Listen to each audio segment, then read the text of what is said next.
এই যে বন্ধুরা, শুনছো?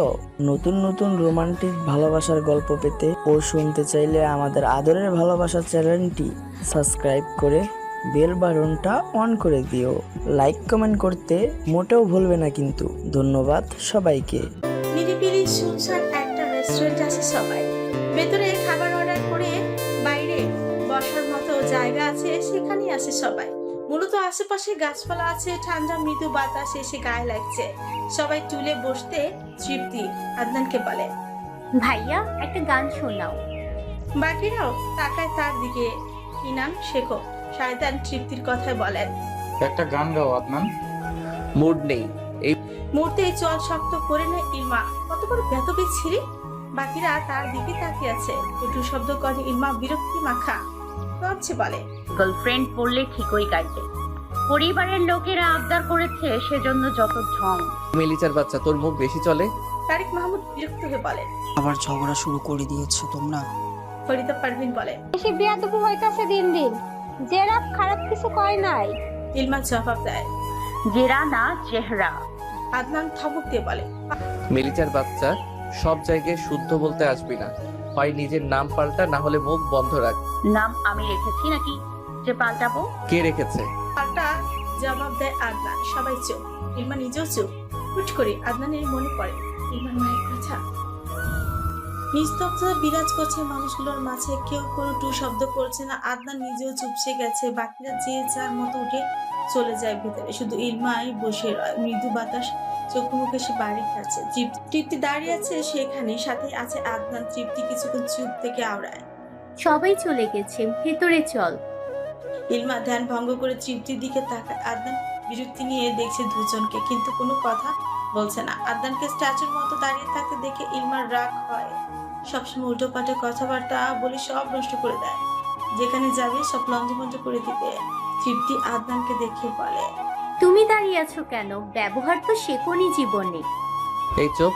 মেলিচার নাটক দেখার জন্য দাঁড়িয়ে আছি এখনো। প্লিজ চলে যাও। তোমাকে দেখলেই আমার মনে বিতৃষ্ণা জন্মে, ঘৃণা লাগে। ইলমার কথায় আদনান জবাব দেয় না, শুধু এক পলক তাকায় আদনান। ইলমার মুখ পানে মেঝেতে দৃষ্টি স্থাপন করে কিছুক্ষণ থাকে।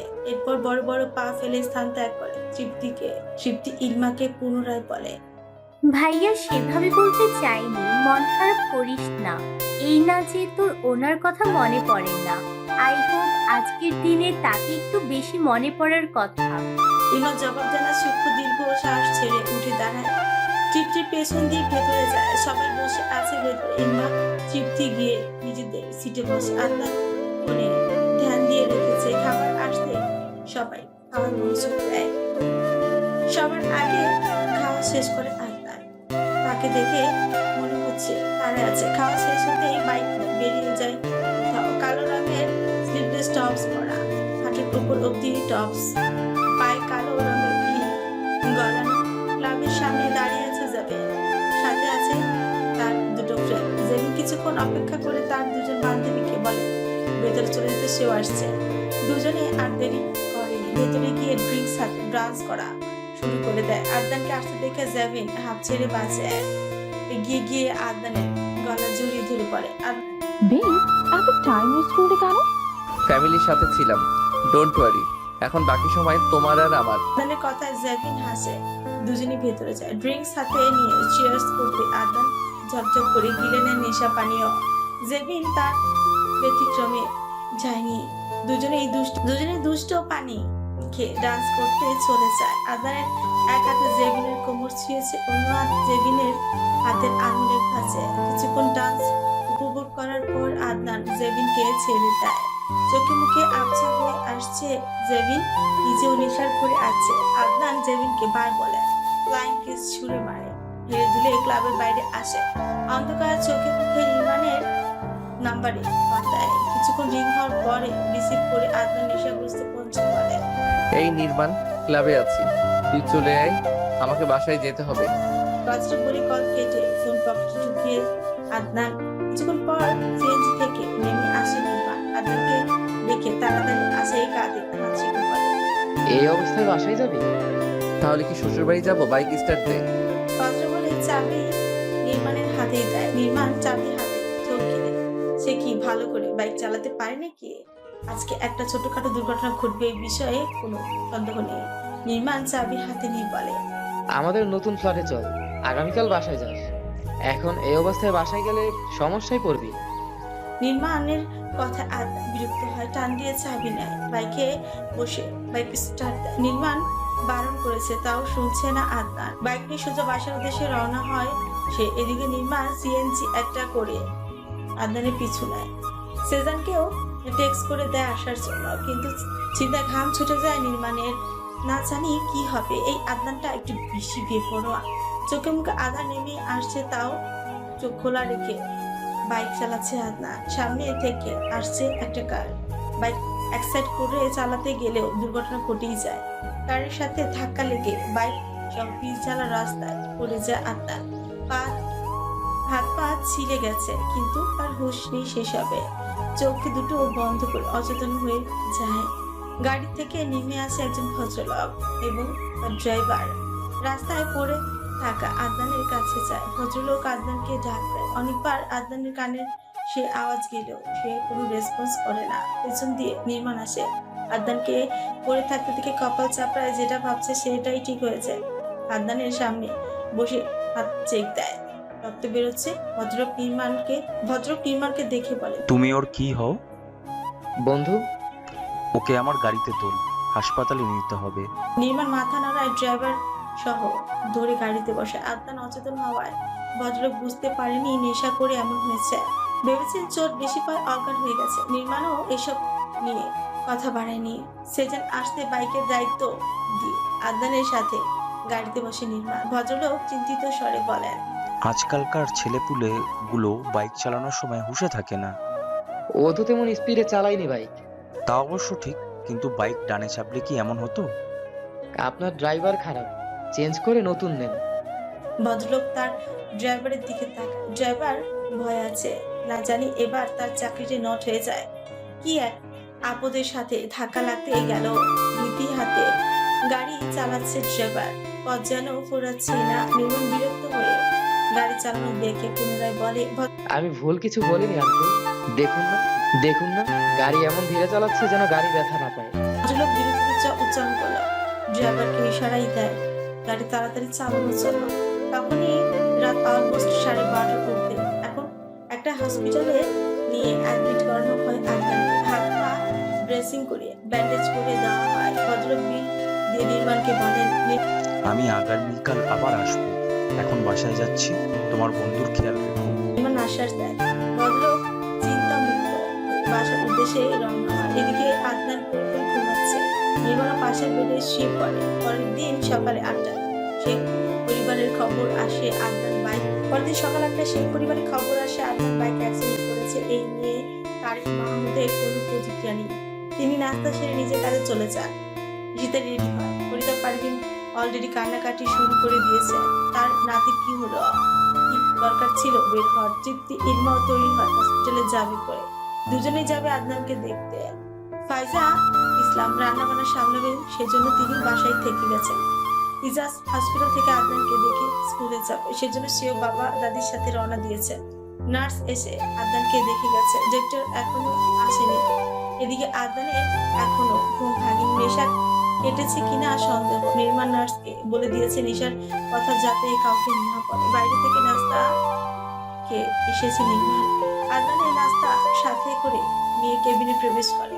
তার পেছনে দিয়ে ইনান, মাহমুদ এবং বাকিরা আসে। নির্মাণ চিন্তায় পড়ে যায়। ফরিদা পারভিন আদনানের কানের কাছে গোলাপ জুড়ে দিয়েছেন। ঈশিতা ছেলেকে একবার পরখ করে নির্মাণের দিকে কঠোর দৃষ্টি নিক্ষেপ করে বলে, কিভাবে হয়েছে?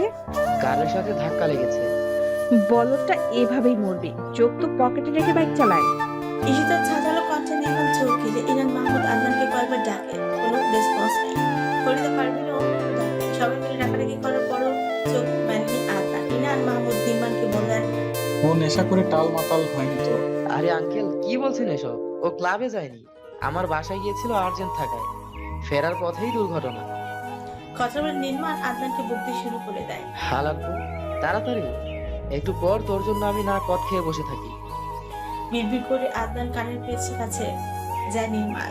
ফরিদা পারভিন চিন্তিত হয়ে বলেন। কি হলো নাতিটার? তৃপ্তি আওড়ায়। ভাইয়ার সত্যি কিছু হয়ে যায়নি তো? মেয়ের কথা ঈশিতা ধমকে বলেন। ঈশিতা কি সব আবল তাবল বকছো? মাথা গেছে নাকি? ধমক শুনে তৃপ্তি চুপসে যায়। ঈশিতা গলার স্বর উঁচু করে বলেন। আদনান ওঠো, তোমার নাটক দেখে সময় নষ্ট করার মোট কারোই নেই। আরে আন্টি, ও সিরিয়াস পেশেন্ট, আপনি নাটক বলছেন? নির্মাণের কথা ঈশিতা বিরক্ত হয়ে বলে। আমার ছেলেকে আমি হাড়ে হাড়ে চিনি। নির্মাণ মহাবিপদে আছে। আদনানের কানের কাছে গিয়ে বলে। দোস্ত দেখ, গতকাল রাত থেকে এখন অব্দি তোর সেবা করা নাচটা সুন্দর। একবার চোখ মেলে দেখ শুধু, কি সুন্দর তার হাসি। সাথে সাথে চোখ মেলে তাকায় আদনান। নির্মাণ কপাট রাগ দেখে বলে। আদনানের শালা মেয়েবাজ। চোখ কিছুটা কালো হয়ে আছে, হাতে পায়ের ব্যথাটা বেচারা বসতেই পারছে না। ফরিদা পারভিন উদ্বিগ্ন কণ্ঠে বলেন। আমার নাতি চোখ খুলছে, আমার নাতি চোখ খুলছে। নির্মাণ কি মন্ত্র করছিলা? আমারও শিখাইয়া দাও। নির্মাণ আদনানের দিকে তাকিয়ে বলে। তেমন কিছু না, একটা সূত্রের ব্যাখ্যা বলেছিলাম। কি সূত্র? ফরিদা পারভিন কথায় নির্মাণ বলে। বিজ্ঞানী নির্মাটনের দ্বিতীয় সূত্র। সবাই নির্মাণের দিকে তাকিয়ে আছে। আদনানের ব্যথায় কোনো শব্দ করছে না, শুধু বাকিদের দিকে এক নজর তাকায়। চোখ যায় ইলমার দিকে। ইলমা এসেছে তাকে দেখতে, কিন্তু কেন আসলো? সে তো আদনানকে ঘৃণা করে। আদনান বিড়বিড় করে বলে। নাটকবাজ। ইনার মাহমুদ বিদায় নিয়ে ইজাজকে সাথে করে বেরিয়ে যায়। ঈশিতা, তৃপ্তি এবং ইলমা সোফায় বসে আছে। নির্মাণ পাশের বেডে বসা। ফরিদা পারভিন নাদিকে মুখ ধুয়ে দিচ্ছেন নাস্তা খাওয়ার জন্য। বাকিরা সেসব দেখছে। নাস্তা খেয়ে ওষুধ খেয়ে নেয় আদনান। গতকাল রাতে যার গাড়ির সাথে দুর্ঘটনা ঘটেছে সেই ভদ্রলোক এসেছে আদনানকে দেখার জন্য। তাতে খাবার ফলমূল এনেছে। আদনানকে দেখে ভদ্রলোক বললেন। এখন কেমন আছো? হাতে পায়ে ব্যথা নিয়ে মানুষ কেমন থাকে ওই রকমই আছি। আদনানের কথা ভদ্রলোক নারাজ। ছেলেটা সোজা সাপটা, ভদ্রভাবে জবাব দিতে পারে না।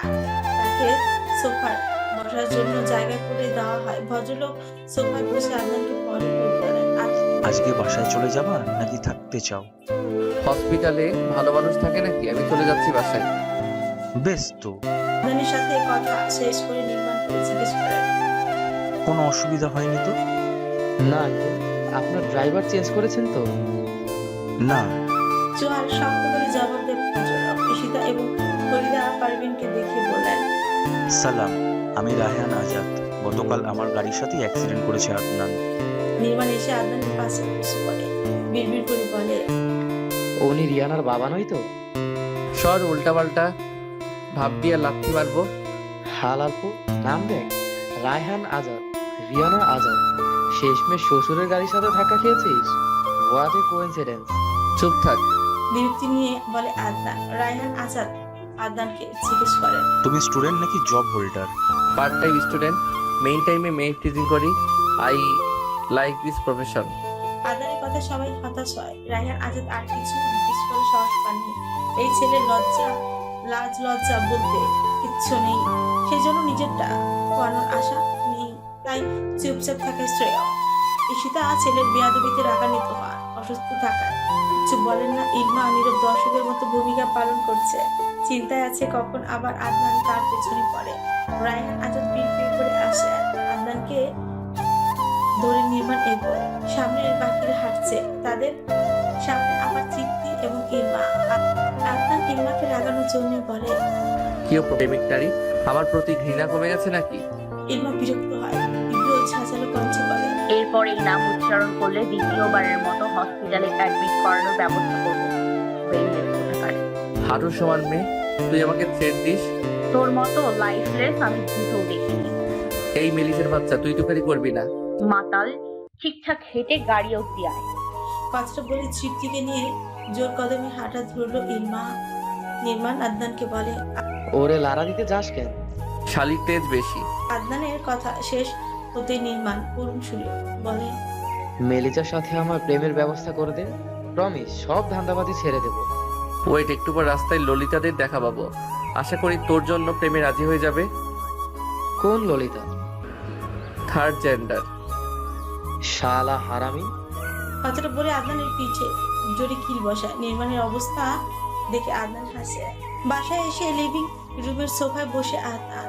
ফাইজা ইসলাম আদনানের জন্য ঠান্ডা শরবত নিয়ে আসেন। সেটা পান করে উঠে দাঁড়ায়। ঈশিতাকে ডাক দিয়ে বলে, আম্মু খাবার দাও, ক্ষুধা লাগছে। ফাইজা খাবার বেড়ে দেয়। আদনান হাত ধুয়ে খেতে বসে যায়। খুব খিদেই পাচ্ছিল। 4 টাকার নাস্তা তার পোষায় না। আদনান খাবার খেয়ে ওষুধ খায়। উঠে দাঁড়াতে ফরিদা পারভিন এসে আদনানের হাত ধরে, তাকে তার রুমে যেতে সাহায্য করে। আদনান রুমে এসে দরজা লক করে একটা সিগারেট ধরায়। খাটের উপর বসে পুরো সিগারেটটা শেষ করে। মাথা আর মন দুটোই হালকা লাগছে তার। হাত পায়ে ব্যথা আছে, তবে সেসব নিয়ে ভাবছে না সে। পকেট থেকে ফোন বের করতে অসংখ্য নোটিফিকেশন, ফোন সাইলেন্ট থাকা টের পায়নি। আদনান মেসেঞ্জারে ঢুকতে অনেকগুলো মেসেজ পায়। সেগুলো রিপ্লাই করে রিয়ানাকে কল দেয় সে। সাথে সাথে রিসিভ হয়। রিয়ানা জিজ্ঞেস করে, রিয়ানা এতক্ষণ কোথায় ছিল? কতগুলো মেসেজ দিয়েছি? তোর বাপ তো আমায় গাড়ি চাপা মেরে দিতে চাইছে, এখন আদর দেখাও। তোর বাপের ড্রাইভার কি গাঁজা খায় নাকি? দেখে চালাতে পারে না? ভাগ্যিস অজ্ঞান হয়েছিলাম, না হলে তোর বাপ আর ড্রাইভার দুজন এতক্ষণ ব্রিজের সাথে উল্টো ঝুলতো। বিরক্তি নিয়ে বলে, তুমি তো আজকে বেয়াদবি করেছো বাবার সাথে। এই চোপ, তুই আমাকে ভদ্রতা শেখাবি নাকি? আমার বাবা জীবনেও তোমার মতো অসভ্যের সাথে আমার সম্পর্ক মানবে না। তোর কি মনে হয় তোর বাপের মানার অপেক্ষায় আছে আমি? তোর মতো কত রিয়ানা, আজাদ, আদনানের ডানে বামে থাকে, এসব আমি কেয়ার করি না। আদনান, কথা উল্টাপাল্টা বলছো কিন্তু। কল রাখ শালি। কথাটা বলে নিচে কল কেটে দেয়। বালিশে মাথা রাখতে কপাল চঞ্চল করে ব্যথা আরম্ভ হয়। আদনান চুলগুলো সাইড করে চোখ বন্ধ করে নেয়। 3টা দিন পর আদনান বাড়িতে এসেছে। বাসা থেকে বের হওয়ার কোনো ইচ্ছে ছিল না। তাদের নতুন বাড়ির কাজ শুরু হয়েছে গত 2 দিন হলো। আদনান বলছে জায়গাটা ভিজিট করে আসবে। এখন যে বিল্ডিং এ আছে সেটা ছেড়ে দিবে নতুন বাড়ির কাজ শেষ হলে। বর্তমানে যে বাড়ির কাজ চলছে সেটা শেখ পরিবারের এক প্রকার ড্রিম হাউসও বলা চলে। অনেক শৈল্পিক কারুকাজ নকশা দিয়ে তৈরি করা হবে রাজকীয় ভাবে। আদনান বাইক থেকে তার বন্ধু মহলের কাছে যাচ্ছিল। এমন অবস্থায় পথ আটকে দাঁড়ায় জয় আবরণ এবং তার সাংবাদিকরা। আদনান আবরণের মুখশ্রী পরখ করে। মুহূর্তের রাগ এবং হিংস্রতা সুস্পষ্ট দেখতে পায়। আবরণে রেগে যাওয়ার কারণ কিছুটা আন্দাজ করছে আদনান। তাকে ছোটকা পিছিয়ে উঠে আদনানকে হাসতে দেখে আবরণ মাথা ধপ করে আগুন ধরে যায়। ফিরে এসে আদনানের সরাসরি কলের চেপে ধরে ওকে ধপ পিছিয়ে বলে, আমার জিনিসের দিকে তোর এত লালসা কেন? আদনান প্রিয় হয়েছে কলা ছাড়িয়ে আবরণের কাঁধে হাত রেখে আফসোসের স্বরে বলে, জয় আবরণ, বিশ্বাস কর আমি তোর জিনিসপত্র ছুঁয়ে কেন নজরও দিতে চাই না, কিন্তু শালার কপাল তোর পছন্দ করা সবকিছু না চাইতে আমার দুয়ারে চলে আসে। এমনিতে শাহরিয়ার আদনান শেখের মন অনেক বড়, কোনো নারীকেই ফেরায় না সে। আদনানের কথা আবরণ তেড়ে আসে। আদনান হাত ঠেকিয়ে দাঁড় করায়। আবরণ তীব্র ঝাঁঝালো কণ্ঠে আওড়ায়, জেবিন রেহমানের দিকে নজর দিলে তোকে আমি জ্যান্ত পুঁতে ফেলবো। সে তো রেজিস্ট্রি করা প্রপার্টি নাকি? আমার পছন্দের নারী। তাহলে তোর নারী আমার কাছে আসে কেন? সেটা নিজেকে জিজ্ঞেস কর। আবরণের কথায় আদনান বিরক্ত হয়। কণ্ঠস্বরে গভীরতা টেনে জবাব দেয়, তোর পুরুষত্বের সমস্যা আছে, সেই জন্য মেয়ে মানুষ হাতছাড়া হয়ে যায়। আসল পুরুষ হ, দেখবি জেবিন কেন, জেবিনের মাও তোর কাছে। আবরণ হাত উঠাতে আদনান তার গলা চেপে ধরে চোখ রক্ত চোখে করে চোখ রাঙিয়ে বলে, বলেও না, তোর কোনো বাপকেই আমি ভয় পাই না, সেখানে তুই তো নিতান্ত পিঁপড়ে মাত্র। আরো 2জন ছেলে আদনানকে কাঁদতে থাকে। ছাড়ানোর জন্য আদনান তবুও আবরণকে ছাড়ে না। তাদের হাতাহাতি দেখে বাকিরাও এগিয়ে আসে। নির্মাণ আসে এবং সে যান আদনানকে টেনে সাইডে নিয়ে আসে। আবরণ কাশতে থাকে। পানি এগিয়ে দিতে সেটা পান করে ফুঙ্কার ছেড়ে দিয়ে বলে, এসবের জন্য একদিন তোকে চরম মূল্য দিতে হবে। সময় সব বলে দেবে। মাইন্ডে। কথাটা বলে সে চলে যায়। আদনান এখনো রেগে আছে। নির্মাণ জিজ্ঞেস করে, কি হয়েছে? তার শিকার আমার খাঁচা এসেছিল, সেজন্য রেগে আছে। আদনানের কথা সেজন জবাব দেয়। জেবিন রহমান? আদনান মাথা নাড়ায়। নির্মাণ ফোন বের করে। গ্যালারি থেকে কিছু পিকচার্স আদনানের সামনে ধরে। আদনান সেসব ছবি দিকে তাকিয়ে থেকে জবাব দেয়, এই ছবি আবার আমাকে দেখাচ্ছিস কেন? রিয়ানা দেখেনি? জানি না। আদনান সোজা সবটা জবাবে নির্মাণ আওড়ায়। ক্লাবে তোর আর জেবিনের ছবি, বসন্ত বরণে তোর আর জেবিনের ছবি সবই এখন সোশ্যাল মিডিয়ায় ঘুরপাক খাচ্ছে। সবাই ধরে নিয়েছে রিয়ানার সাথে ব্রেকআপ হয়ে জেবিনের সাথে আছিস। সর, আমি গেলাম। রিয়ানা আসলে বলিস এসব কিছু না, নর্মাল পিকচার্স। বেশি করলে বলে দিস আদনান রিলেশন রাখবে না। কোথায় যাচ্ছিস তুই? সেজানের কথায় আদনান জবাব দেয়। বাড়ির কাজ চলছে, সেটাই দেখতে যাব। কথাটা বলে আদনান এক মুহূর্ত সময় ব্যয় করেন বাইকে উঠে পুনরায় রওনা হয় সেই নতুন বাড়ির কাজ দেখার উদ্দেশ্যে। বাইক চালানোর সাথে আশেপাশে নজর রাখছে আদনান। সামনে 3টে মেয়ে হেঁটে যাচ্ছে, খুব সম্ভবত কলেজের স্টুডেন্ট হবে। আদনান বাইকের স্পিড কিছুটা কমিয়ে মেয়েগুলোর পাশে পাশে আসতে বাকি এসে পড়ে। সুন্দরীরা কোথায় যাচ্ছে? মেয়েগুলো জবাব দেয় না, শুধু আদনানের মুখপানে তাকিয়ে রয়। আদনান সিঁড়ি বাজতে বাজতে বাইক নিয়ে সামনে এগোয়। 12টার দিকে কলেজ থেকে এসেছে তৃপ্তি এবং ইলমা। প্র্যাকটিক্যাল পরীক্ষা থাকায় তাড়াতাড়ি এসেছে দুজন। তৃপ্তির চোখে মুখে রাগের রেশ উপচে পড়ছে। ইলমা নিজেও জানে না তৃপ্তির কেন রেগে আছে। 2-3টা কথা হয়েছে, তা তো তেরা জবাব দিয়েছে। সেজন্য ইলমা সাহসী কিছু বলার। তৃপ্তি বাসায় এসে নিজের রুমে চলে যায়। অনেক কষ্টে রাগ সংবরণ করে সে লম্বা শাওয়ার নিয়ে তৈরি হয়ে দুপুরে খাবার খাওয়ার জন্য বাইরে আসতে দেখে আদনান চেয়ারে বসে খাবার খাচ্ছে আর পরিষ্কার করছে। আদনানকে দেখে তৃপ্তির মাথা ফট করে আগুন ধরে যায়। রাগ উঠে যায় আদনানের খাওয়া অর্ধতিতেই তৃপ্তি আদনানকে জিজ্ঞেস করে, আজকের রাস্তায় মেয়ে দেখে শীষ বাজিয়েছো কেন? আদনান ছবিতে তাকায় তৃপ্তির কথা, বিরক্ত হয়। ফোন অফ করে পাশে রেখে জবাব দেয়, এসব খবর তোকে কে বললো? আমার প্রশ্নের জবাব পাইনি। কণ্ঠস্বর রুক্ষ শোনাচ্ছে আদনান নিজে ছাড়ায় কোনো কিছু উত্তর দিতে বাধ্য নয়। সেটা মনে হয় তৃপ্তি ভুলে গেছে। আদনান চুপ থাকা দেখে তৃপ্তি চিৎকার করে বলে উঠছে, আল্লাহ তোমাকে কি মাটি দিয়ে বানিয়েছে? সেটা তোর জানতে হবে না। আমার সম্পর্কে বেশি পাকনামি করতে আসবি আর ফাটিয়ে দুটো মেরে বসিয়ে দেব। ওদের কথার আওয়াজে ইলমা, কবিতা, পারভিন এবং ফাইজা আসে। ইলমা তৃপ্তির পাশে এসে দাঁড়ায়, জিজ্ঞেস করে, কি হয়েছে? তার কথার রেসপন্স দেয় না তৃপ্তি। তৃপ্তি তীব্র আক্রোশ নিয়ে আদনানকে বলে, তোমার পার্সোনালিটির থেকে রাস্তার কুকুরের পার্সোনালিটি অনেক সুন্দর। ব্যাস হয়ে গেল।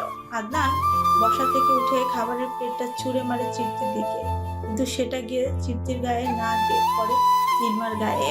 মুহূর্তে মেজাজ হারা ইলমা ভাতের প্লেটটা হাতে নিয়ে পুনরায় আদনানের দিকে ছুঁড়ে মারে, সেটা গিয়ে বাড়ি খায় আদনানের কপালে। তীব্র যন্ত্রণায় আদনানের কপাল আঁচড়ে দেয়। মুহূর্তে মাথাটা ছিম ধরে যায়। আদনান নড়াচড়া করছে না, বাকিরা হতভম্ব হয়ে গেছে। মুহূর্তেই ঘটে যাওয়া ঘটনা কেউ বুঝতেই পারেনি আসলে এত কিছু ঘটে গেল। ফরিদা পারভিন নাতির দিকে এগিয়ে যে আর্তনাদ করে বললেন, আমার নাতির কপালটা শেষ কইরা দিছে যেরা, তুমগো জ্বালায় আর ভালো লাগে না। তৃপ্তি চুপ। ফাইজা কিছু বলতে গিয়েও বলতে পারেনি। ইলমার রাগে শরীর কাঁপছে, রীতিমতো রাগে চিৎকার করে বলে, এবার শুধু কপাল, এরপর হাত ও গলায় ঝোলানো থাকতে পারে। 1 দিন 2 দিন 3 নাম্বার দিনে রিপিট খাও।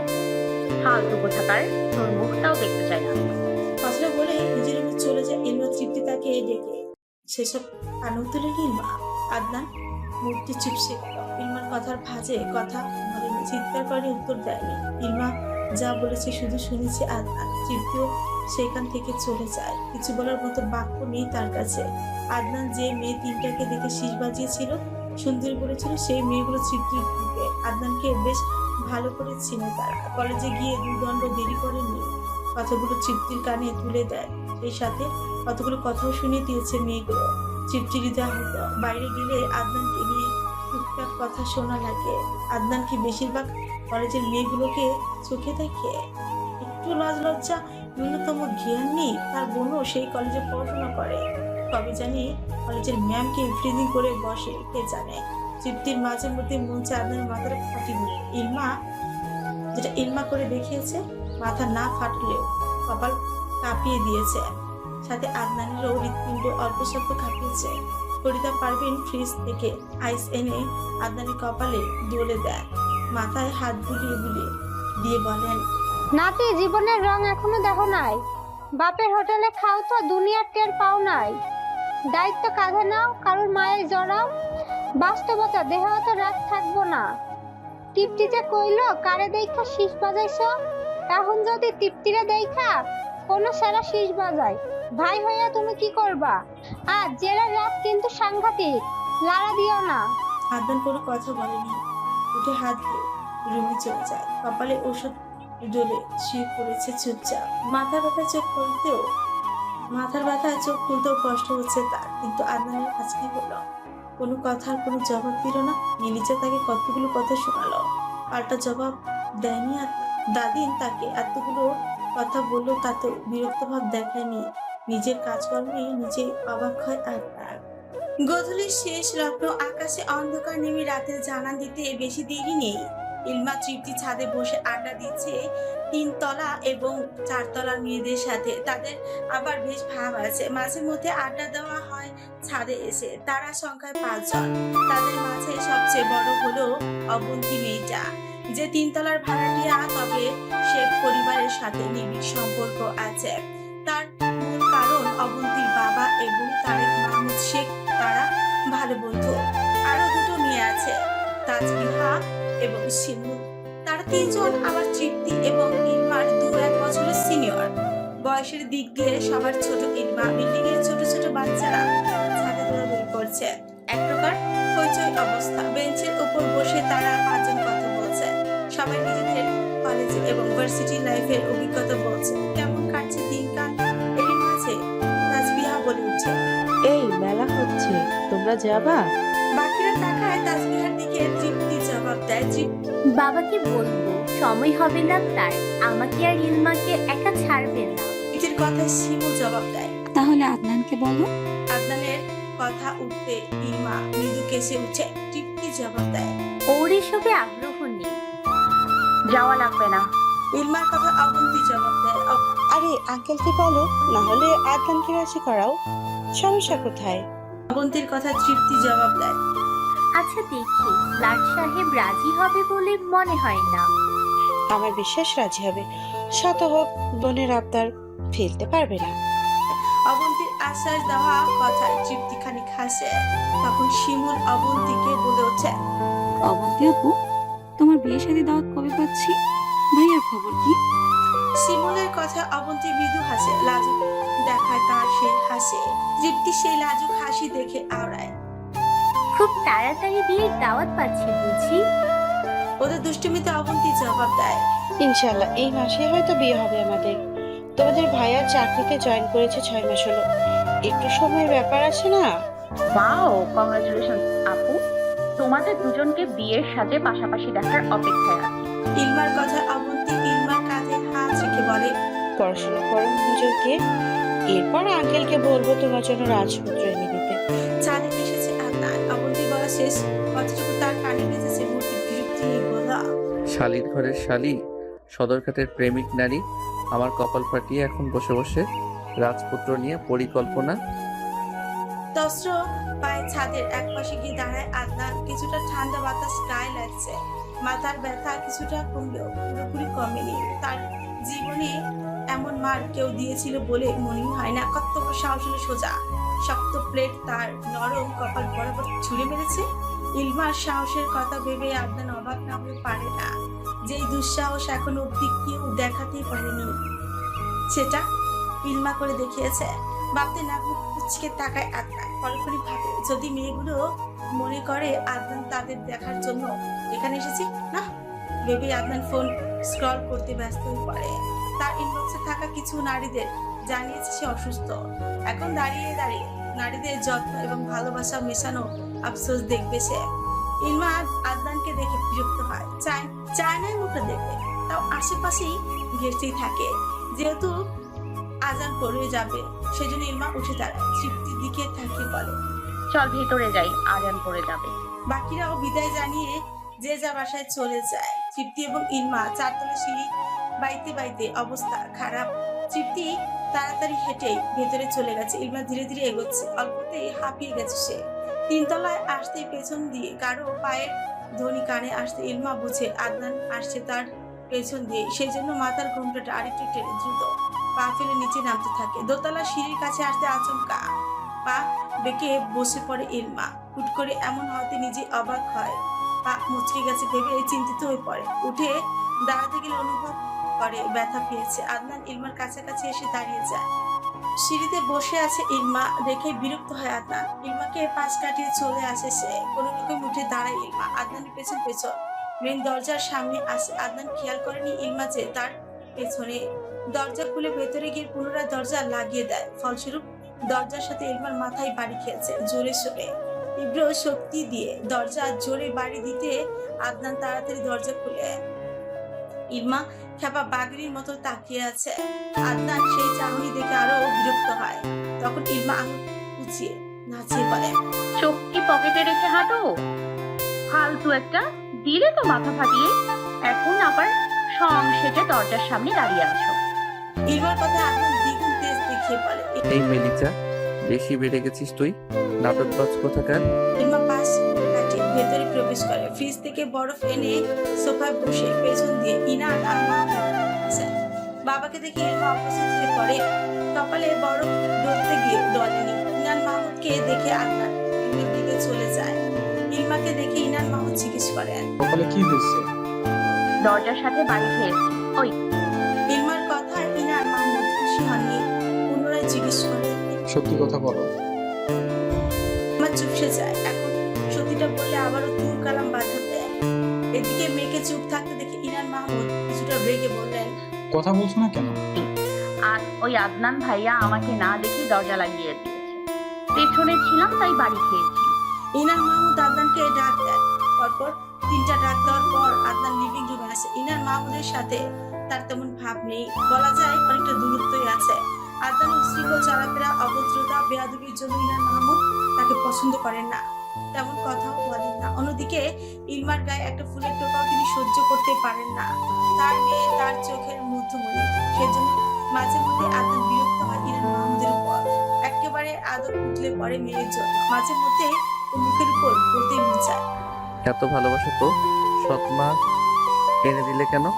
ইলমার সাথে তো কম খারাপ আচরণ করেনি আবার পত্নী, তখন এসব আদর কোথায় ছিল? কিন্তু এসব বললে তাকে মার খেতে হবে, সেই জন্য নিজেও দূরত্ব বজায় রাখে। আদনান ইলমার দিকে এক নজর তাকায়।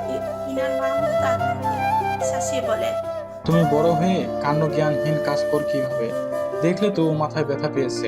আমার মাথার পেছনে দুটো চোখ থাকা আবশ্যক ছিল। দুটো চোখ থাকলে তো আপনার আদরের কন্যাকে দেখতে পেতাম, দরজাটাও লাগাতাম না। কথা ভদ্রভাবে বলা যায় না? দিন দিন বেশি মাত্রায় বেয়াদব হচ্ছ তুমি। আপনার কথার ধরন অনুযায়ী আমার থেকে এর যে ভদ্র আচরণ আশা করছেন কিভাবে? ফরিদা পারভিন সহ বাকিরাও আসে লিভিং রুমে। ফাইজা ইনান মাহমুদকে থামিয়ে বলেন, ইলমা পেছন থেকে বলতে পারলো না দরজা লাগিও না, সেটা তো বললে না তুমি। ফাইজার কথা আদনান বেশি বিরক্ত হয়। তার পক্ষে কথা বললেও তার পছন্দ না ফাইজাকে, এক বিন্দুও না। তার কাছে অসহ্য একটা মহিলা। ফরিদা পারভিন সবার উদ্দেশ্যেই বলেন, এই ছোটখাটো ব্যাপার নিয়ে ঝামেলা করন লাগে নাকি? তোরা এক কবরে গেলেও থাকতে পারবি না, যুদ্ধ করবি যুদ্ধ। আদনান প্রস্থান করে। তারেক মাহমুদ ইনান শেখকে বলেন, আদনানকে কিছু বলে লাভ নেই, বেয়াদব একটা। ইলমা রুমে চলে আসে। বাকিরাও যে যার মতো রুমে চলে যায়। ইনান শেখ রুমে এসে বসতে ফাইজা এসে তাকে বাঘিনীর মতোই ধরে। দরজা লক করে বলেন, ইলমাকে এত মাথায় তোলার কি আছে? দোষ ওর কম ছিল নাকি? আমার ছেলেকে তো এত আদরও করো নাই তুমি। এই সরো, তোমার এসব কথাবার্তা শোনার জন্য বসে নেই আমি। আমার মেয়ে তোমার কি এমন ক্ষতি করেছে যে ওকে সহ্য করতে পারো না তুমি? সহ্যের কথা উঠছে কেন? ওর অন্যায় তুমি চোখে দেখো না? ফাইজার একটা কথাও না, যদি বলো তাহলে রুম থেকে বেরিয়ে যাও। আমার সমস্যা ঠিক ওই জায়গায়। ইলমা তোমার জীবনের সব, আমি আর আমার ছেলে কিছুই না। তুমি যেটা মনে করতে পারো। ইনান, তুমি বেশি বলছো না? ইলমার জন্য তোমার চোখের যত টান, আমার ছেলের জন্য তত টান দেখিনি আমি। ইনান শেখ সেসবে তোয়াক্কা করেন না। রুমের দরজা খুলে বাইরে আসেন। ইলমার রুমের দরজায় নক করতে ইলমা জবাব দেয়। দরজা খোলা আছে। ইনান শেখ ভেতরে প্রবেশ করেন। ইলমা পড়তে বসেছে। সামনে চেয়ার টেনে মেয়ের মুখোমুখি বসেন তিনি। ইলমা বাবাকে দেখে জিজ্ঞেস করে, কিছু বলবে? পড়ালেখা কেমন চলছে মা? ভালো। মন দিয়ে পড়ো, সামনে টেস্ট এক্সাম আসছে। পড়বি বাবা? ইনান শেখ মেয়ের মাথায় হাত বুলিয়ে দেন। রুম থেকে বেরিয়ে তারেক মাহমুদের সাথে বসে খোশ গল্পে মেতে উঠে। সবসময় তাদের দুই ভাইয়ের বন্ডিং দারুণ। ইনান শেখ তাদের নতুন হাউস নিয়ে কথা তোলেন। তারেক মাহমুদ ভাইয়ের কথা সায় দিয়ে বললেন, নতুন বাড়ির কাজ শেষ হলে এই বিল্ডিং এর পাশে যে মাঠ, সেটাও বাড়ির কাজ ধরবো। না, ওইটা থাকুক আদনানের জন্য। সব তুমি করে দিলে ও তাহলে কি করবে? দায়িত্ব আর স্বপ্ন দুটো জিনিস ওকে উপলব্ধি করতে হবে। ওর থেকে আমি কিছুর আশা করি নাই না। ও জীবনে কিছুই করতে পারবে না। ওর মতো বকাটা ছেলে দুটো দেখিনি আমি। এসবের কারণ কি ভাইয়া? আদনানকে বোঝাও তুমি, এখনো সময় আছে ভালো হওয়ার। দেখ না, তেরা জবাব দেয়। ওর সাথে কথা বলা মানেই মুখ নষ্ট করা। তারেক মাহমুদের কথা ইনান শেখ কিছু বলার মতো খুঁজে পাননি। ফরিদা পারভিন এসে বললেন, আদনানরা বিয়ে করাই দাও, যখন বউয়ের দায়িত্ব নিব সব ঠিক হয়ে যাইব। আরে মা, এসব কি বলছো তুমি? ওর জাত জেদ, পরে দেখা যাবে 2 দিন ভালো, 3 নম্বর দিন বউকে ও চর থাপ্পড় মেরে বাপের বাড়ি পাঠিয়ে দেবে। বদনাম হবে আমাদের। ওর কাছে মেয়ে বিয়ে দিবে কে? শুধু বাপের টাকা দেখে। ওর মতো বেয়াদবের কাছে কোনো ভালো জ্ঞানী বাবা তার মেয়ে তুলে দিবে না। ঘড়ি কাটা রাত 10:30। সবে ডিনার করে রুমে ফিরেছে আদনান। ঠিক 10টায় ডিনার করার টাইম তাদের। 10:30টার মাঝেই সবাই যে যার রুমে। রিয়ানা কল দিয়েছে। আদনান কল রিসিভ করে রিয়ানা জবাব দেয়, আগামীকালকে মিট করতে পারবে? কেন, কি হয়েছে? আর্জেন্ট। এখন বলো। আরে তুমি আসবে কিনা বলো। এই নাটক বন্ধ করে বলো কি বলবে। বিয়ে করতে চাই। হোয়াট, মাথা ঠিক আছে তোমার? কেন তুমি বিয়ে করবে না? রিয়ানা, তুমি পাগল? আমি এখনো স্টুডেন্ট, বাপের টাকায় চলি। সেখানে তোমাকে বিয়ে করে তোমার দায়িত্ব নেওয়া চারটিখানি কথা না। তো কি হয়েছে? আমি এখন বিয়ে করছি না। তোমার বিয়ে করার শখ হলে নতুন কাউকে দেখতে পারো। তোমার বাপকে বলো ছেলে এনে দিতে। এছাড়া তুমি এত তাড়াতাড়ি বিয়ে করতে চাইছো কেন? তেমন কারণ নেই, ইচ্ছে হয়েছে সেজন্য। এসব কেমন ইচ্ছে? জানি না। রিয়ানার কথা অদ্ভুত শোনালো। আদনানের খটকা লাগে। পুনরায় জিজ্ঞেস করে, এনিথিং রং? না, সিরিয়াস নেওয়ার কিছু নেই, জাস্ট বললাম তোমার। আচ্ছা, ব্রেকআপ করতে চাও? কেন, আমাকে ভালো লাগছে না? এরকম কিছু না। যদি ব্রেকআপ নিতে চাও আমার কোনো সমস্যা নেই। এই রিলেশন আমি সিরিয়াস নিয়েছি আদনান। তুমি ভালো হয়ে যাও, আমি অপেক্ষা করব তোমার জন্য। পরে তুমি কষ্ট পাবে। আমাকে সিরিয়াস নিও না, আর না আমার জন্য অপেক্ষা।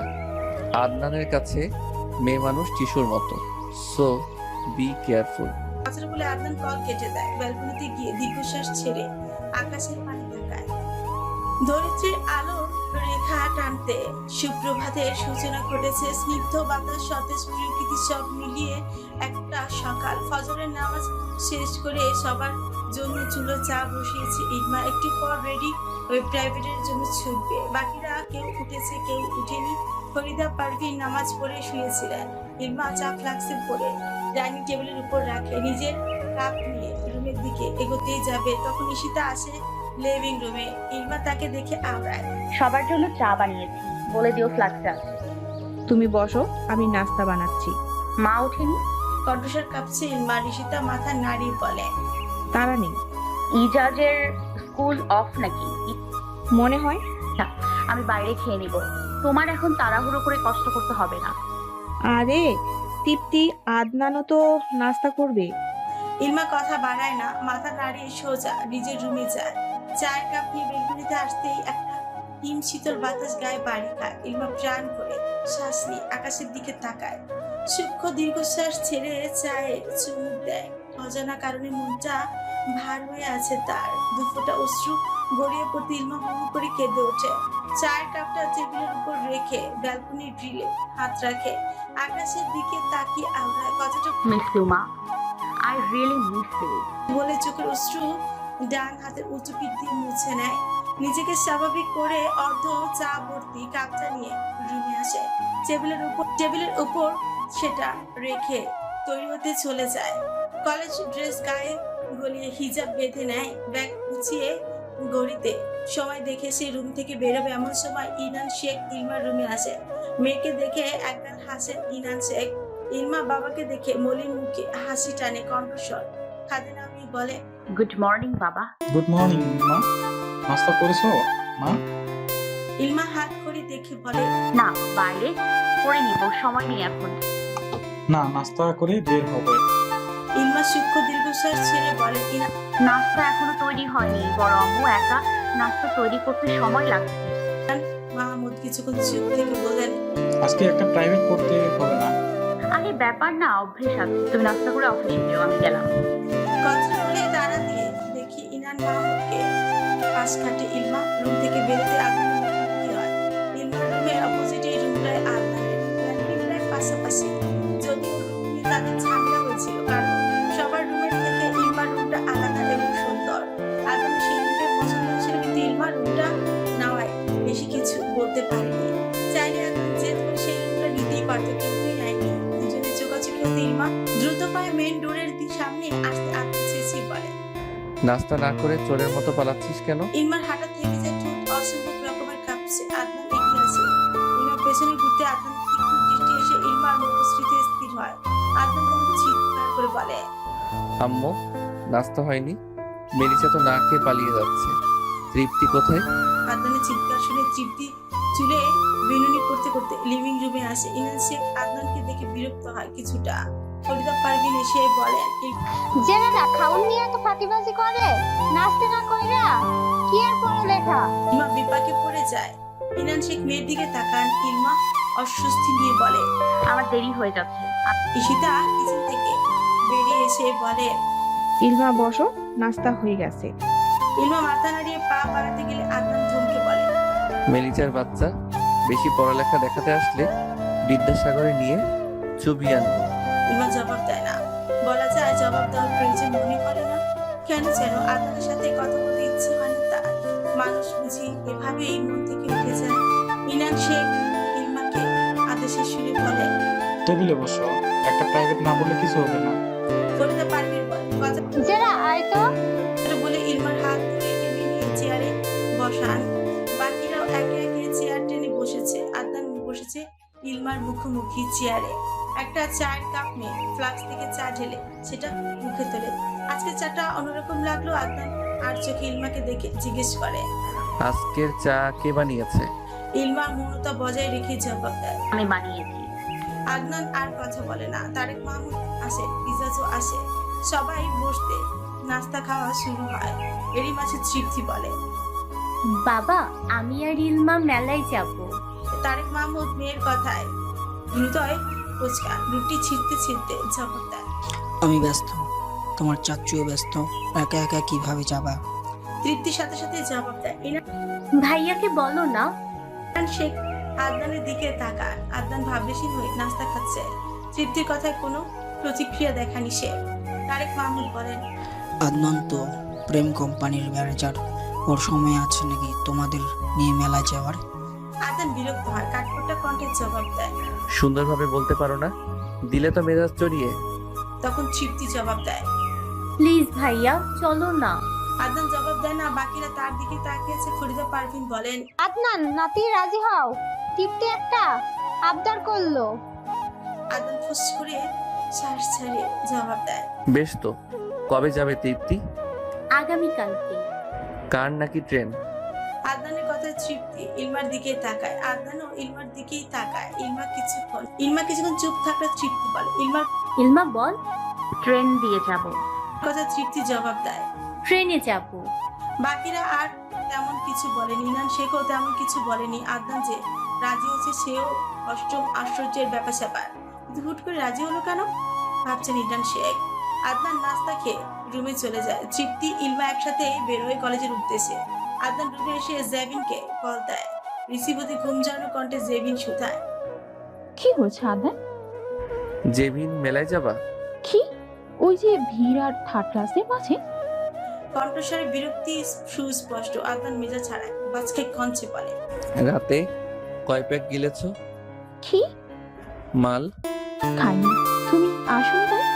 জেবিনের কথায় আদনানের মনে মনে তাকে বিশ্রীকান্তে গালি দেয়। কল কেটে ফোনটা বিছানায় ছুঁড়ে মারে। বিরক্ত লাগছে সবকিছু। রেডি হয়ে বাইক নিয়ে বেরোয় একটা রেস্টুরেন্টের উদ্দেশ্যে। আজকে একটা মেয়ের সাথে দেখা করবে সে। ফেসবুকে আলাপ। মেয়েটা এই শহরেই থাকে, তেমন করে দেখা হয়নি। বলা যায় ফার্স্ট ডেট আজকে। যেহেতু ফার্স্ট ডেট এই মেয়েটার সাথে, সেজন্য চকলেট এবং ফুলের একটা বড় বাকেট বানিয়ে নেয়। সেটা নিয়ে ছুটে গন্তব্যের উদ্দেশ্যে। আদনান যেতে যেতে দেখে মেয়েটাও এসেছে সবে। ঠিক দেখায় চিন্তা অসুবিধা হয়নি। আদনানকে দেখে মেয়েটা মুচকি হাসে। ছবির আদনান আর বাস্তবের আদনানের মাঝে পার্থক্য বলতে ছবির থেকে বাস্তবে বেশি সুদর্শন ছেলেটা। ফর্সা মুখভর্তি ছোট্ট খোঁজে খোঁজে দাঁড়িয়ে ধূসর রাঙা আঁখি জিম করে পেছনে শরীর ভীষণ সুন্দর লাগছে তাকে। আদনান মেয়েটাকে দেখে বলে, হাই ইসপি। ইসপি হাত তুলে হাত বলে। আদনান ফুল এবং চকলেটের বাকেটটা ইসপির দিকে এগিয়ে দেয়। গিফট পেয়ে ইসপি খুশি হয়ে ধন্যবাদ দেয়। দুজন পিকচার তুলে কথাবার্তা বলে সুন্দর একটা সময় কাটায়। জয় আবরণ তার দলের কয়েকটা আদেশ দিয়েছে আদনানের 14 বছর ঠিকুজি বের করার জন্য। পরিবারের এক একটা সদস্যের সব ডিটেলস তার চাই। অনেক তো হলো আদনানের জিতের খেলা, এবার আবরণ বড়সড় গেম খেলতে চলেছে। আদনান কল্পনাও করতে পারবে না ঠিক কি হতে চলেছে সামনে। সকালবেলা গার্ডেনে বেতের চেয়ারে বসে সিগারেট টানতে টানতে জ্যাভিনকে মেসেজ দেয় আবরণ তার সাথে এক রাত ক্লাবে কাটানোর জন্য। কি রিপ্লাই আসবে তা জানা নেই। যদি রিজেক্ট করে তো জোর করে হলেও জ্যাভিনকে তার বেঁচে আনবে। পাশাপাশি রিয়ানার উপরও তীব্র নজরে রাখা হচ্ছে আবরণের। জহির আহমেদ আসে সিগারেট হাতে। ছেলের সামনে চেয়ারে বসে জহির আহমেদ বললেন, রায়হানকে বলেছিলাম প্রপার্টিটা দিয়ে দিতে, রাজি হয়নি। তোমার প্ল্যান কি? জয় কপালে ভাঁজ ফেলে বলে, ইয়াবার এরেনি কিস করলে? তোমার পাওয়ার কি ভুলে গেছো বাবা? ওনাকে শহর থেকে হাঁটানো কোনো ব্যাপার না জয়ের কাছে। তুমি শিওর ওখানে বার দিলে চলবে? আমার বারের স্পেশাল গেস্ট তুমি হলে নিশ্চয়ই চলবে। আমার একটা প্রেস্টিজিয়াস আছে, উল্টাপাল্টা বলছে কেন? মদ গেলার সময় মনে থাকে না? হুশ, মাল ছাড়া চলা যায় নাকি? মাল আর মহিলা দুটোর একটা ছাড়াও চলা যায় না বাপ। দুটোই পুরুষের জন্য অপরিহার্য। জয় কপালে ভাঁজ ফেলে বলে। ছেলের কথা কি যেন মজা পেলেন জহির আহমেদ। ওনার সাথে দুজন হু হু করে হেসে উঠে। জয় সিগারেট শেষ টান দিয়ে সেটা ঘাসের উপর ফেলে ভেতরে চলে যায়। মেইন ডোর দিয়ে প্রবেশ করতে একটা কাজের মেয়ে চোখে আসে তার। জয় তীক্ষ্ণ দৃষ্টি নিক্ষেপ করে মেয়েটার শরীরের প্রতিটি ফাঁচে ফাঁচে। মেয়েটার বয়স 24 বা 25 হবে। মেয়েটার নাম রাহেলা, বিবাহিত, একটা বাচ্চাও আছে। মাঝে মাঝে বাচ্চাটাকে নিয়ে আসে, আবার মাঝে মাঝে রেখে আসে। আজকে আনেনি বাচ্চাকে। জয় আশেপাশে তাকিয়ে মেয়েটাকে বলে, তোমার বাচ্চা কোথায়? রাহেলা টেবিল মুছছিল। জয়ের কথায় চকিত তাকায়, জবাব দেয়, জি না স্যার, অসুখ পাচ্ছে, এর জন্যই আনি নাই। ডক্টর দেখাওনি? বিকালে নিব স্যার। বাবার কাছে রেখে এসেছো নাকি? দুজনেই অসুস্থ স্যার। জয় ঠোঁট কামড়ে হেসে ওঠে। রাহেলা নিজের কাছে মনোনিবেশ করতে জয় আদেশ করে, আমার কপিটা নিয়ে রুমে এসো রাহেলা। শেষের নামটা উচ্চারণের সময় কণ্ঠস্বর কিছুটা টান মারে জয়। জয় রুমে এসে পায়চারি করছে অবিরত। রাহেলা এসে কফি টেবিলের উপর রাখতে জয় দরজা লক করে। রাহেলা পেছন ফিরে খেপে উঠছে। জয় এগিয়ে আসে, পরনে শুধু একটা ট্রাউজার, উদুঙ্গা। রাহেলার কাছাকাছি এসে তার হাত দুটো খপ করে ধরে নেয় জয়। রাহেলা কাঁপা কাঁপা কঞ্চে বলে, কি করছেন স্যার? জয়ের কণ্ঠস্বর অন্যরকম শোনালো। রাহেলা এবার কেঁদেই দেয়। জয় বিরক্ত হয়ে বলে, বিনিময়ে তোমার মেয়ের চিকিৎসার টাকা দেব, সাথে তোমার জামাইয়ের চিকিৎসার 1 মাসের খরচ বহন করব। আমার এসব কিছুই লাগবে না, সারুন আমায়। চুপ। জয় যেটা চায় সেটাই হয়। মুখ খুলবি তো খুন করে দেব। জয় কি জিনিস সেটা নিশ্চয়ই জানিস। রাহেলা কাঁদছে, ছোটার জন্য ছটফট করছে। বারবার অসুস্থ স্বামী এবং অসুস্থ বাচ্চার চেহারা চোখে বাড়ছে। এই মালিকগুলো এমন কেন? কাজ করে বলে কি কিনে নিয়েছে?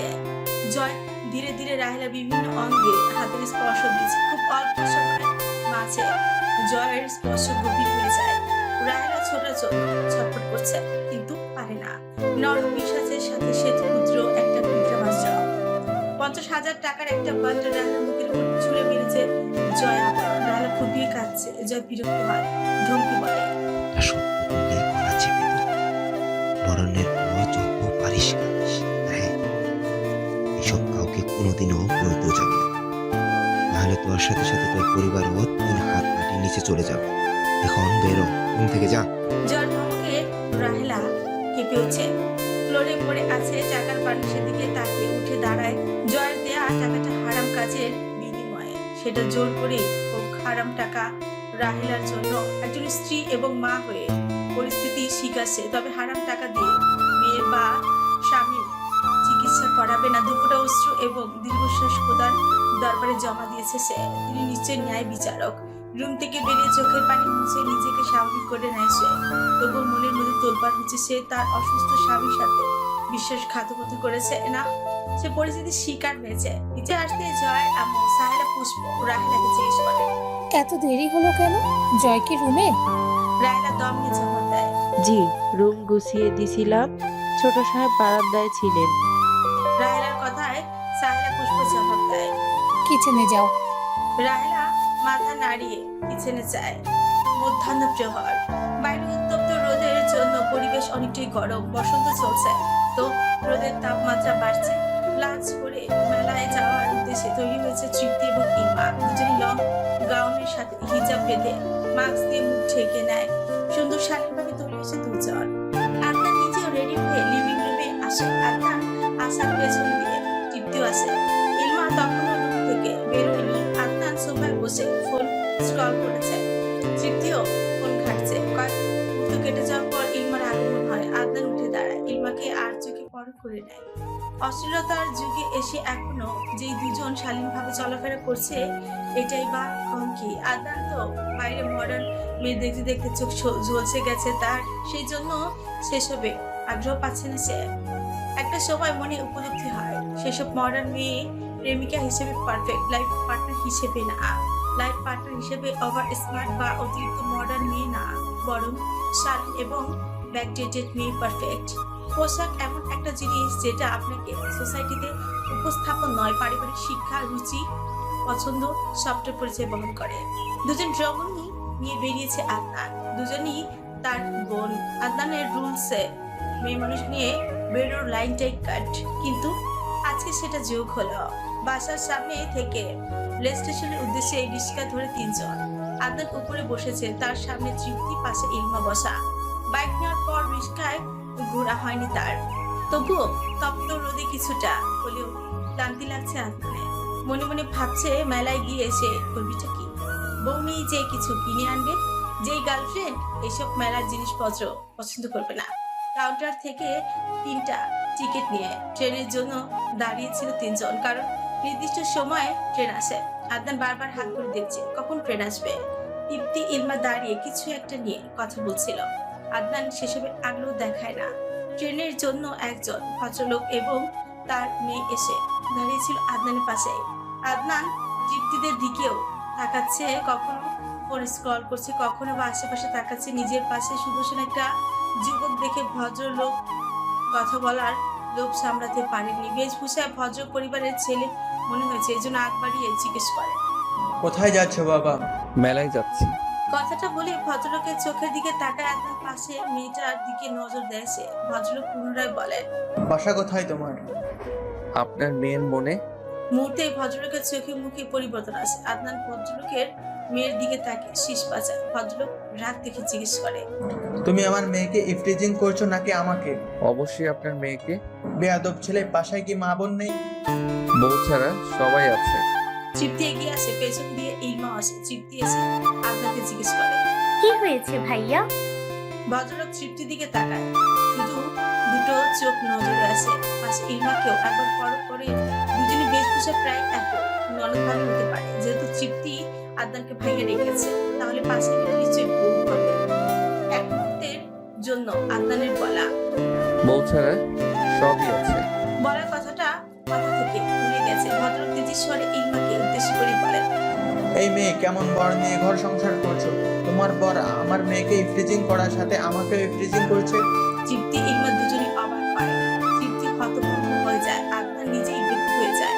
ইলমার জবাব না পেয়ে ভদ্রলোক চটিয়ে বসেন। আঙুল দিয়ে ইলমাকে ইশারা করে বলে, তোমাকে বলছি, এরকম বেয়াদব ছেলের সাথে এখনো টিকে আছো কিভাবে? আরে আপনি ভুল বুঝছেন, সে আমার কিছু হয় না। আদনান ভদ্রলোককে উদ্দেশ্য করে বলে, টাক হওয়ার সাথে বুদ্ধিটা খসে পড়ে গেছে আপনার। আপনার মেয়েকে বিয়ে দিবেন? বিয়ে করব, এখনো বিয়ে শাদী করিনি আমি। ওরা দুজনের একজন আমার বোন, আরেকজন আরেক বেটার বউ। তখন ভদ্রলোকের মেয়ে আদনানকে উদ্দেশ্য করে বলে, কাজী অফিসে আসুন, আপনাকে আমার পছন্দ হয়েছে। সাথে সাথে ভদ্রলোক ধমক দেয় মেয়েকে। ধমক খেয়ে মেয়েটা চুপসে যায়। চল শক্ত করে আদনানকে থ্রেট দেয়। আদনান তোমার নামে ইফটিজিং এর মামলা দেব আমি। ক্রু হেসে বলে, কোন থানায় দেবেন? পাশেরটায়। ওটা আমার শ্বশুর বাড়ি। মজা করছো বেয়াদব ছেলে? না, এরকম 2-4টা থানা। শাহরিয়ার আদনান শেখের শ্বশুর বাড়ি। বাই দ্য ওয়ে, আমার বাবা এখনকার চেয়ারম্যান, সো ভেবেচিন্তে থ্রেট দিবেন। আদনানের কথা শুনে আর এক মুহূর্ত দাঁড়ানি ভদ্রলোক নিজের মেয়েকে নিয়ে চলে যান। আদনানের স্ত্রী মার্কা ব্যবহারে লজ্জা পায় মা, সেই সাথে বিরক্ত এবং বিতৃষ্ণা জমেছে। এই আদনানটা এমন কেন? যেখানে যাবে ঝামেলা একটা পাকাবে। মেয়ে মানুষ নিয়ে কথা না বলতেই নাই। ইলমা মনে মনে আদনানকে বকা দেয়। তার জীবনে এরকম লো পার্সোনালিটির লেভেল সে দেখেনি। যদি প্লেবয় হিসেবে কোনো অ্যাওয়ার্ড থাকে সেটা আদনান পাবে, এটা তারই প্রাপ্য। ট্রেন আসতেই দুজনকে নিয়ে ভেতরে যায় আদনান। সিটটা বুকিং। ব্যাপারটা দেখে মেজাজ হারায় আদনান। টাকা দিয়ে টিকিট কেটে লাভটা কি হলো? অনেক খোঁজাখুঁজি করে তৃপ্তি এবং ইলমার জন্য দুটো সিট পায় আদনান। পাশে আরেকটা মেয়ে বসা। তৃপ্তি মেয়েটার পাশে বসে, তৃপ্তির পাশে এবং সাইডে বসা ইলমা। ইলমার পাশে আদনান দাঁড়িয়ে রয়, কারণ ট্রেনে মানুষ আসা যাওয়া মাঝ থেকে কেউ যদি ব্যাড টাচ করে, সেজন্য ইলমার পাশে দাঁড়িয়ে ফোন স্ক্রলে ব্যস্ত হয়ে পড়ে সে। তবে মাঝে মধ্যে আর চোখে দেখছে দুজনকেই সে। 10 মিনিটের মাঝে স্টেশনে আসে ট্রেন। তারা তিনজনে ট্রেন থেকে নামে। ইলমা তৃপ্তি হাত ধরে হাঁটছে, পেছনে আদনান আসছে। মেলার গেট দিয়ে প্রবেশ করতে ইলমা ছুচুর কোণে মুচকি হাসি খুঁজে আদনান দুজনকে নিয়ে সামনে এগোয়। তৃপ্তি এবং ইলমা দুজনে চুড়ি এবং ঝুমকোর দোকানে দাঁড়ায়। আদনান আশেপাশে চোখ বোলায়। সবই এখানে মেয়ে মানুষের জিনিসপত্র, যেগুলো সম্পর্কে তার আইডিয়া শূন্য। তবে ঝুমকো চুড়ি কমন জিনিস। ইলমা তৃপ্তি দুজনেই দেখে দেখে চুড়ি ঝুমকো নিচ্ছে। ঈশিতা এবং ফাইজার জন্য নিচ্ছে। আদনান পাশে দাঁড়িয়ে দেখছে তাদের কাণ্ড। দুজনের চুড়ি নেওয়া হতে সামনে এগোয়। আদনান তখন চুড়ির দোকানে দাঁড়িয়ে একজোড়া চুড়িতে হাত রাখে। ইলমা তৃপ্তি মেলা ঘুরছে, পেছনে আদনান আসছে। হুট করে ইলমা একটা শাড়ির দোকানে যায়, যেখানে বিভিন্ন রকমের শাড়ি দেখা যাচ্ছে। ইলমা একটা লাল শাড়ি হাতে নেয়। সমস্যা হলো শাড়িটা তার পছন্দ হলো নিচ্ছে না। সে কি বউ নাকি যে লাল শাড়ি পরবে? শাড়িটা নতুন বউদের জন্য পারফেক্ট। ইলমা শাড়িটা হাতে নিয়ে রেখে দেয়। তৃপ্তি ইলমাকে বলে, রেখে দিলি কেন? নতুন বউদের শাড়ি নিয়ে আমি কি করব? ইলমার কথায় আদনান সেই শাড়িটার দিকে তাকায়। তখন তৃপ্তি বলে, অন্যটা দে। না, শাড়ি কিনলে বকা খাবো। তৃপ্তি নিজে নিয়ে যায়। শাড়ি কেনা পয়সা তেমন একটা পছন্দ করে না। শাড়ির দোকান থেকে সরে ফুচকা খাওয়ার জন্য একটা দোকানে যায় দুজন। আদনান ফুচকার দোকান দেখি নাক ছিটকায়। তৃপ্তি বিরক্ত হয়ে বলে, সমস্যা কি? এসব খেতে হবে না, বাইরে গেলে রেস্টুরেন্টে খাওয়াবো তোদের। না, তুমি না খেলে নাই, আমরা খাবো। ওয়াক, এগুলো কিভাবে বানায় জানিস? এই সরো। তৃপ্তির কথা আদনান বিরক্ত হয়। দুজনকে দোকানে বসিয়ে বলে, তোরা থাক, 2 মিনিটে আসছি। কোথায় যাচ্ছ? তৃপ্তির কথা আদনান বিরক্ত হয়ে বলে, সেটা তোর না জানলেও হবে। ইলমা একটা শব্দ করেনি। আদনান কথা শেষ করে কোথায় যেন হারিয়ে গেল। দুজনের ফুচকা খাওয়া শেষ হতে আদনানের আগমন হয়। আরো কিছুক্ষণ ঘোরাঘুরি করে মেলায় প্রাঙ্গণ ছাড়তে যায়। আদনান বলেছে গাড়ি দিয়ে যাবে, ইলমা ট্রেন দিয়ে ফিরবে বলে জানিয়েছে। এই নিয়ে দুদণ্ড তর্ক হলো। ইলমার কথাই মেনে নিয়েছে আদনান। সন্ধ্যার ট্রেন ধরে স্টেশনে আসে তারা। রিক্সা সোজা বাড়িতে চলে আসে। আদনান বাড়িতে এসে দেরি করে, সোজা বাইক নিয়ে বেরিয়ে যায়।